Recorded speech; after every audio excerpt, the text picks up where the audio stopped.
Nous ouvrons la page AES après la signature du traité de la Confédération des États du Sahel AES. Les jeunes des 3 pays décident de la création de la Confédération des peuples de l'AES, une structure qui regroupe toutes les organisations de la société civile de veille citoyenne et les mouvements de soutien aux dirigeants de l'AES. Elle a pour mission l'intégration, l'union, la solidarité entre les peuples des 3 pays.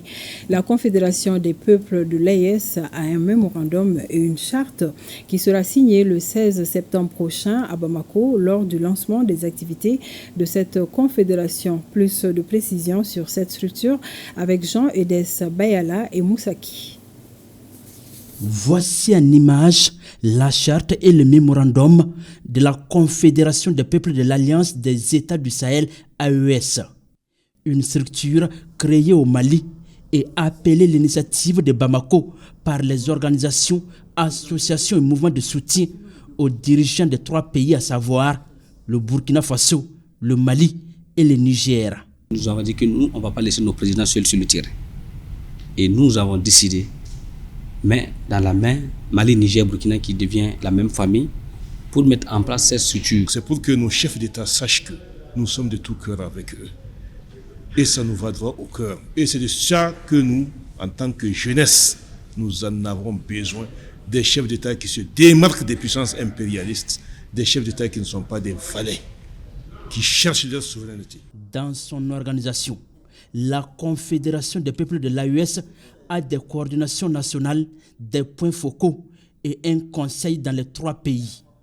Elle a pour mission la mobilisation de toutes les couches sociales pour réussir le rêve de l'AES, l'union et la souveraineté politique, économique des États africains.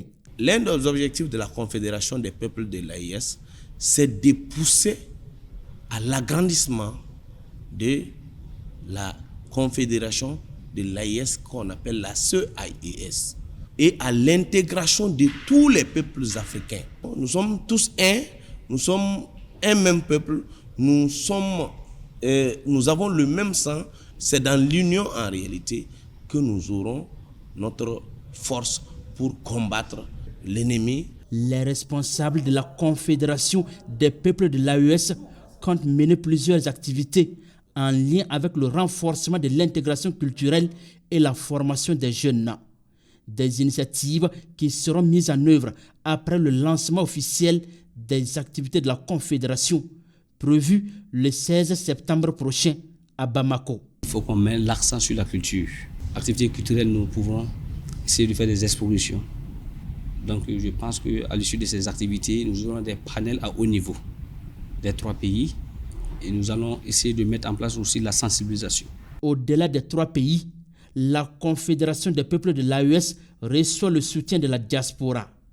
Un mouvement d'ensemble pour partager les idéaux des 3 chefs d'État avec en ligne de mire l'indépendance totale de la Confédération des États du Sahel. Suite à la forte pluie tombée le dimanche 8 septembre dernier, plusieurs infrastructures routières ont cédé, interrompant le trafic sur des axes routiers. C'est le cas des ponts de Tarfila et celui de la commune rurale de Kourounian. Les techniciens du ministère en charge des infrastructures sont à pied d'œuvre pour soulager la peine des usagers sur ces tronçons. Reportage Sayouba Mamboune, Ali Traoré et Betibik Nao. Encore des infrastructures endommagées par les eaux de pluie. Sur la route nationale numéro 7, sur l'axe Bobo-Dioulasso-Banfora, ce pont dans le village de Tarfila a cédé suite à la furie des eaux de la forte pluie du dimanche 8 septembre dernier. Comme les eaux viennent à cet ouvrage-là de façon conséquente, ça veut dire que ces eaux-là ont entraîné un affouillement au niveau de la base de l'ouvrage. Et surtout au niveau des murs en aile. Et c'est ces affouillements-là qui ont provoqué l'effondrement du mur en aile. Et quand le mur en aile est tombé, l'eau a attaqué le remblai du bloc technique, qui a cédé. Autre lieu, même constat.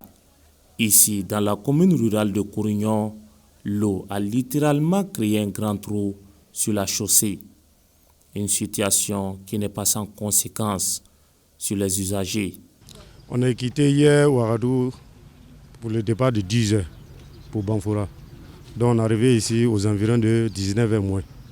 Depuis là, on est là. C'est grâce aux habitants du village qu'on est arrivé, ils nous ont arrêtés. Sinon, nous, on allait rentrer dedans. Nous avons pris des dispositions, on a déjà mobilisé une entreprise et nous travaillons à rétablir le trafic dans le meilleur délai. Il faut dire qu'il y a une déviation qui existe. Voilà, à partir donc de Banfora, on passe par Limbourdougou, on rejoint Bériga et on rejoint donc la RN7. En attendant de trouver une solution durable les jours prochains, les techniciens du ministère en charge des infrastructures sont à pied d'œuvre pour rétablir la circulation dans les plus brefs délais.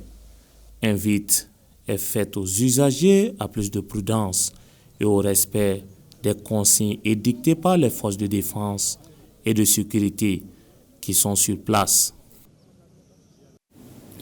Niamey, la capitale du Niger, abrite depuis hier la 3e conférence scientifique internationale sur le changement climatique en Afrique de l'Ouest et au Sahel. Cette rencontre est placée sous le thème « Les événements climatiques extrêmes et risques de catastrophes en Afrique de l'Ouest et au Sahel ». Elle regroupe des experts, chercheurs, partenaires et décideurs venus de différents horizons. Le compte-rendu de nos confrères de la télévision nigérienne, Nafissa Badamassi et Abdoulaye Ali.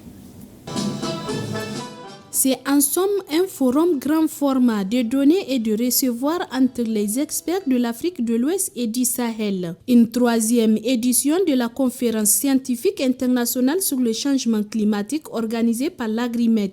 Une rencontre qui intervient à un moment décisif de l'histoire où le monde en général et l'Afrique en particulier fait face à un changement climatique, impactant ainsi le secteur de l'agriculture, sans oublier les inondations et autres catastrophes naturelles. Prenant la parole à cette rencontre, le secrétaire exécutif du comité permanent inter-État de lutte contre la sécheresse dans le Sahel SILS, celui de la commission climatique pour la région du Sahel, le commissaire en charge du département de l'agriculture, des ressources en eau et de l'environnement à la commission de l'UEMOA, ont tour à tour évoqué l'importance de la tenue de cette conférence placée sous les thèmes événements climatiques extrêmes et risques de catastrophes en Afrique de l'Ouest et au Sahel. Éminents scientifiques et chercheurs, il faut agir, agir vite, pour améliorer notre résilience face à ces phénomènes de changement climatique. Ce qui m'amène à m'interroger, quelles solutions proposerez-vous pour nos producteurs agricoles et éleveurs? Face à ce phénomène mondial, une large coopération et solidarité entre les institutions régionales, les États pour anticiper les risques liés au climat et mieux préparer les communautés à faire face à la variabilité et au changement climatique s'impose. Nous devons travailler pour améliorer significativement nos politiques publiques en matière de gestion des crises, des catastrophes naturelles qui deviendront de plus en plus récurrentes. Pour ce faire, nous devons mettre en place, chacun en fonction des spécificités, des mécanismes technico-politiques dédiés à la gestion des catastrophes naturelles et impliquant toutes les parties prenantes. Pendant 3 jours, les experts, chercheurs, partenaires et décideurs venus de multiples horizons vont échanger et partager les expériences autour de la thématique afin de trouver une solution pérenne de ce phénomène que le changement climatique dont l'impact se sent avec acuité sur les populations et leur cadre de vie.